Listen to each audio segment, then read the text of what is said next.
জলপাইয়ের মৌসুম চলে যাওয়ার আগেই দ্রুত আচার তৈরি করে করে সংরক্ষণ করে রাখতে পারেন। জলপাই এভাবে গ্রেটারের সাহায্যে কুচি করে নিচ্ছি, বিচিটা আলাদা হয়ে যায়, এই কারণে এভাবে করা হচ্ছে। সব জলপাই গ্রেটারের সাহায্যে কুচি করে নিয়েছি।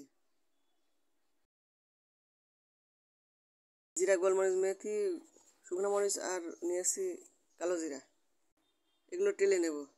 আপনি চাইলে পাঁচফোড়নও ব্যবহার করতে পারেন। আমি ঘরে যে মশলা ছিল সেই মশলা ব্যবহার করছি। এগুলো একটু টেলে নিয়ে তারপর গুঁড়া করে নেব। ভাজা হয়ে যাওয়ার পর গুঁড়া করে নেব। গুঁড়া করার সময় আরও কিছু সরিষা দিয়ে দেবো এর মধ্যে।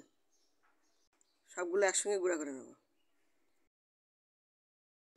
আমি সরিষার তেল দিয়েছি, এর মধ্যে রসুন কুচি দিয়ে দিচ্ছি। এক রসুন হালকা করে ভেজে নেব।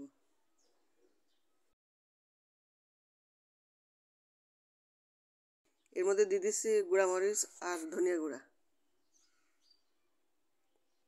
কুচি করে রাখা জলপাই দিয়ে দিচ্ছি।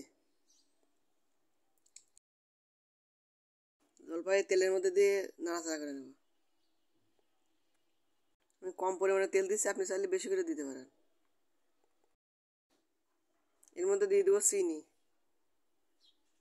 মিষ্টি আচার তৈরি করলে বেশি করে চিনি দিতে পারেন, আবার টক আচার তৈরি করলে অল্প করে চিনি দিতে পারেন। আমি নেড়ে সিদ্ধ করে নিচ্ছি।